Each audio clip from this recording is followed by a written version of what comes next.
First of all, I would like to congratulate the Italian, Spanish and Portuguese group of Fracture for this initiative to organize a workshop. And I hope in future... We are pigs, but not always. Hopefully in future our Romanian group of Fracture will join you and we will have a Latin workshop then. And then the French ones? Oh my goodness. Okay, so a brief outline of my presentation. So I will start with an introduction. Then I will present our experimental program in characterizing the cellular materials. I will talk about our results in mixed mode fracture toughness, the investigation of notch effect, and finally I will draw some conclusions. Basically, what is a cellular solid? A cellular solid is made of an interconnected network of solid strands or plates which form the edges and faces of cells. So, some typical examples of cellular solids. So we have an so we have here an open foam, a closed cell foam, and here are some closed cell foam, but with holes in the faces. So where are used? Many applications today for this type of materials, starting from packing, where they were used first, then for thermal isolation in small sheets, and now more and more in automotive industry, low density foams for thermal isolation, and also high density foams for different parts and components. So the main characteristics of these materials, they are lightweight, so they have high porosity, they are good thermal isolation, and they have great capacity to absorb impact energy. So why to investigate mixed mode for these materials? One of the main applications of these materials are the cores in sandwich structures. And in assessing the failure mode, we have the core shear. We can have core shear after the tensile failure of the face, or we can have core shear after the bonding of faces. So our experimental program to characterize the behavior of these materials is more extensive. So we did some identification of the type of the foam, the compression test, which is more often test used for this type of material, tensile test. And we were looking on the fracture properties of this material. We were looking on the influence of the density, loading speed, formation direction, size effect, and the notch effect. Some of the tests, we did static tests, and some of the tests were doing also dynamically.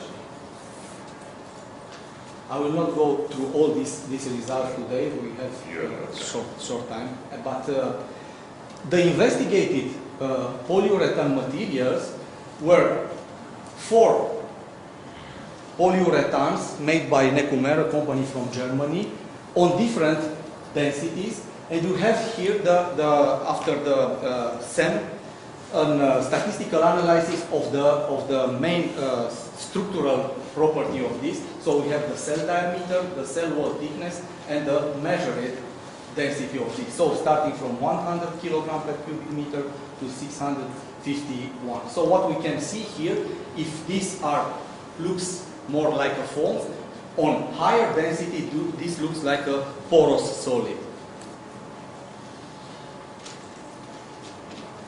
So in order to choose the proper mixed mode test for this, so we analyzed different types of mixed mode tests. I will show the results today only for asymmetric semicircular disc, and I make here a parenthesis. So 2 of these tests are launched or were proposals of Romanian researchers. Professor Arcan was the 13th graduate PhD of my university, and Professor Iosipescu is from Iași, but he moved to United States. Arcan also moved to Israel. So I will go through this mixed mode fracture criteria are well known. Basically, when we want to assess the mixed mode fracture, we need to have a relationship between stress intensity factors, K1, K2, and the fracture toughness, K1C, and we need to have the crack initiation angle. So there are different, in the literature, there are different approaches for this, starting from the Erdogan-Sich criteria in 63, maximum circumferential tensile stress criteria. Then we have the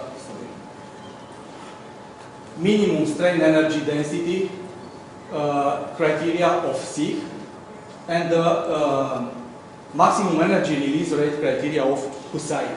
So these are well-known criteria. We consider another criteria which takes into account also the mode 2 fracture toughness. This was proposed later by Professor Richard from Germany. It's an equivalent stress intensity factor criteria, so the fracture occurs when this equivalent stress intensity factor reach the fracture toughness of the material. And he experimentally tracked the shape of this fracture curve using the ratio between mode 1 and mode 2 fracture toughness. So our tests were done on asymmetric semicircular bent specimen. They were used before for some construction, marble and stone, by Professor Ayatollahi from Iran.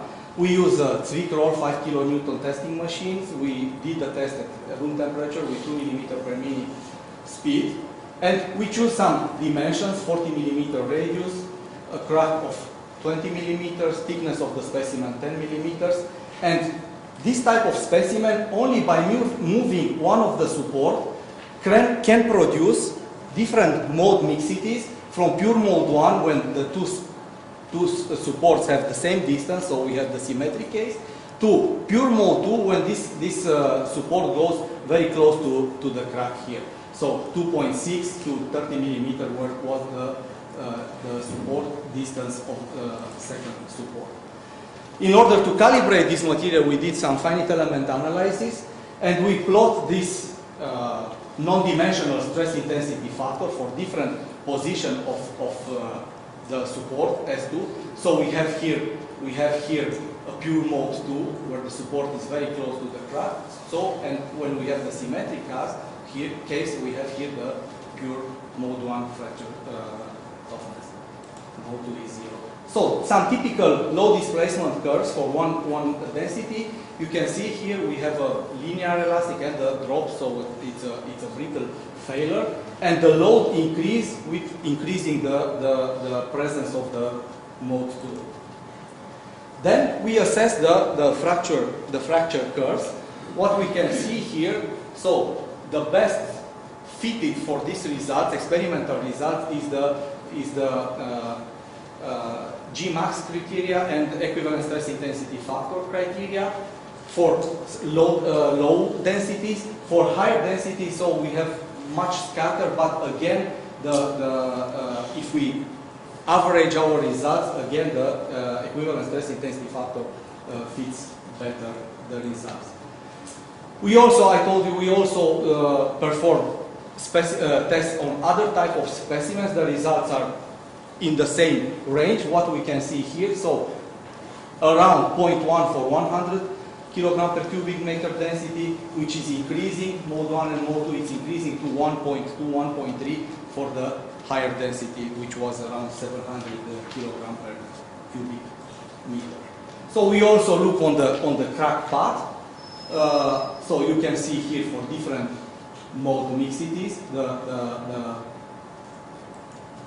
cracked specimens. We try to do a simulations here. Even I will show you these different criteria predict quite different crack initiation angle, mostly for predominantly mode 2. So finally, after 2-3 steps, so all this gives more or less the same prediction. This is with maximum tensile stress criteria, and these are the experimental crack paths which were obtained.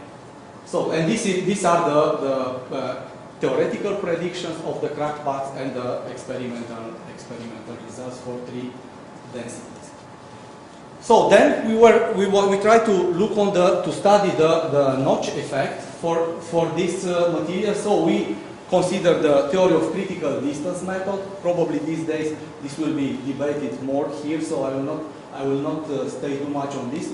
with the only thing that I want to say. So the critical state is reached when at a particular distance, a critical distance, the stress reaches an intrinsic stress or a material parameter sigma 0. So the advantage of this is that use a finite element analysis to obtain the stress field in the notch tip area. So we consider 3 different specimens. We use the same, let's say, experimental machine and loading conditions. We consider a rounded V notch, a lateral U notch, and a circular hole. We perform experiments. What we can see here, for example, for the highest density foam, we can see here that the load is decreasing when the stress concentration factor is increasing here, and also the density plays a very important role. So the maximum load increases a lot with increasing the density. Here are the average values of the maximum fracture load that we obtain in the experiments. So then we perform a finite element analysis. Basically, we determine the stress field for the V notch and the circular hole, and with this we determine the critical distance and the stress, inherent stress. For this was done for all these materials, and we use in the simulation the average value of the maximum load that we have it in the experiments.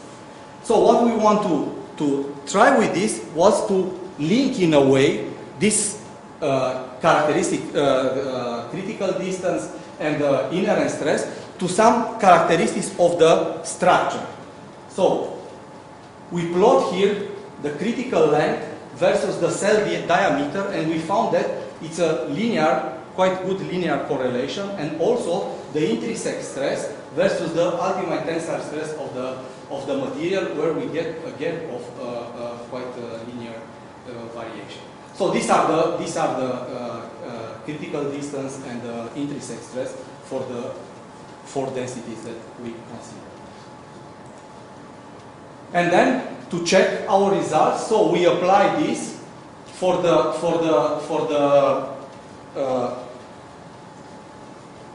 U concentrator. So from the U notch, so we calibrate, we did the TCD, we use this value obtained, and we scale with the maximum to get the maximum load for the 3 densities. So here we have the TCD predictions for this typical notched geometry, and these are the experimental results. So the predictions are in engineering, let's say, agreement of plus minus 50%. So to conclude, we use the asymmetric asymmetric semicircular band specimen in order to determine the fracture toughness of the polyurethane rigid foams. So we saw that the density plays a very important role. Also in our determination, we saw that the formation direction of the foam is very important. So all these specimens for the notch effect were in the rise directions cut of the specimen. So we also do some tests to see the influence of the loading speed. So this is quite low, so we didn't consider this. So the theory of critical distance method could be applied for this type of cellular materials, and these material properties, critical distance and inherent stress, are linked to the microstructure of the cellular material and also to the ultimate tensile stress of the cellular material. So thank you very much.